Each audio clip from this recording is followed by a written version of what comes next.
शरण समाजवादी पार्टी के प्रवक्ता हैं। कर्नल साहब, मैं आपसे जानना चाहता हूं कि एक आरोप आज मुख्यमंत्री की तरफ से लगाया गया है, लेकिन उन्होंने नाम नहीं लिया, लेकिन जो सोशल मीडिया में तस्वीरें घूम रही हैं आपके पार्टी के अध्यक्ष की घूम रही हैं और मुख्यमंत्री का ऐसा कहना है कि तस्वीरें किनके साथ हैं ये सब ने देखा है।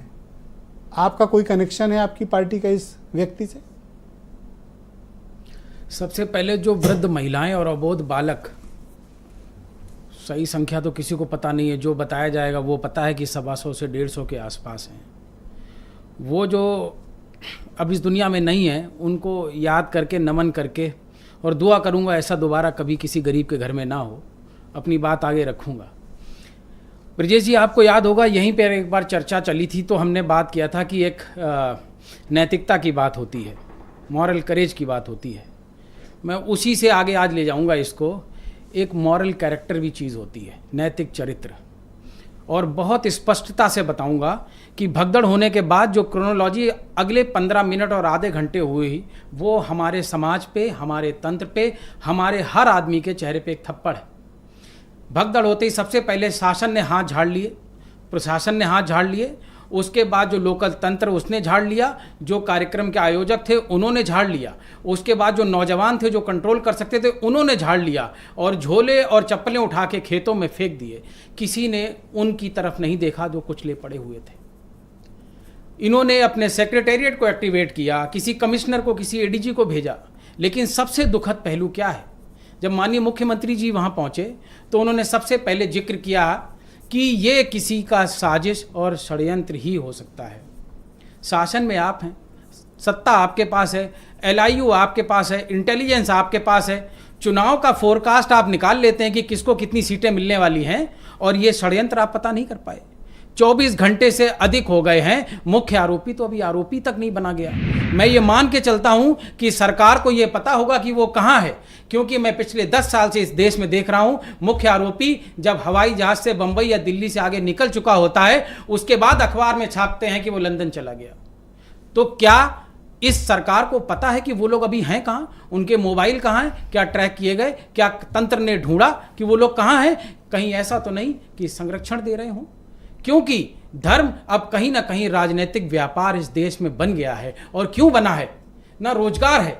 FIR न होना उस व्यक्ति के खिलाफ ये किस बात का संकेत और संदेश है?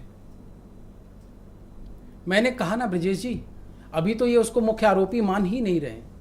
जो मुख्य कर्ता धर्ता जिसके नाम पे वो कार्यक्रम हुआ है, इनकी तरफ से वो आरोपी ही नहीं है। मुख्य आरोपी छोड़िए, मेरा सीधा सवाल है, जो कार्यक्रम का आयोजक है, जिसकी वजह से कार्यक्रम हुआ है, क्या वो आरोपी है या नहीं है? आज की तारीख में उत्तर प्रदेश की सरकार की FIR में ना वो आरोपी है, ना उससे कोई पूछताछ का प्रयास है, ना उसको ढूंढने का प्रयास है। तो या तो वो संरक्षण में है, सोशल मीडिया पर बयान घूम रहा है, रिटन स्टेटमेंट है, वो कह रहा मैं तो था ही नहीं। तो नहीं था तो क्या ये सब सुसाइड कर लिए लोग? नहीं, देखिए, अगर कोई व्यक्ति इस तरीके की बात कह रहा है तो क्या गलत कह रहा है? अब अगर इन्वेस्टिगेशन में इतना लोचा है, FIR में नाम नहीं, तो अगला तो अपने को क्लीन चिट देगा ही। नहीं, इसमें तो कुछ लोचा है ही नहीं। इन्वेस्टिगेशन में तो कोई लोचा नहीं है।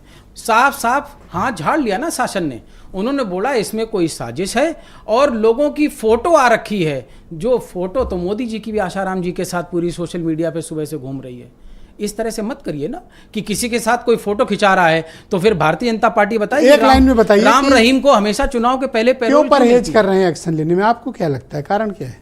मैं अगर आप मुझे 1 मिनट दें, मैं बिल्कुल क्लियर सर, 20 सेकंड ओनली। देखिए, जिस तरीके की वर्तमान व्यवस्था है, शासन तंत्र के बीच में समाज जिस तरीके से पिस रहा है, गरीबी में, अनएम्प्लॉयमेंट में लगातार पेपर लीक करके जो पर्चे जा रहे हैं, इंसान के पास इस महंगाई और गुर्बत में भगवान एकमात्र श्रद्धा का केंद्र बचा है।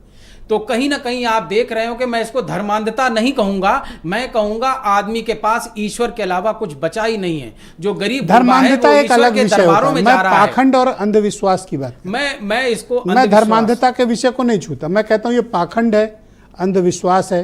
ये जो लोग चमत्कार की तलाश में जाते हैं, मैं एक चीज में बिल्कुल, ये कौन लोग जाते हैं जिनके पास सिस्टम में कुछ पाने को है ही नहीं? मैं थोड़ा सा विचार में भिन्नता रखता हूँ ब्रिजेश जी। हम लोग लगातार समाजवादी कहते आ रहे हैं कि धर्म इंसान का व्यक्तिगत सोच है, अपनी इंडिविजुअल आइडियोलॉजी है, वो किससे श्रद्धा रखता है वो थैंक विषय यू सर, नहीं मैं है। प्रियंका बस गुप्ता 10 जी को सेकंड invite 10 सेकंड करूं। दीजिए।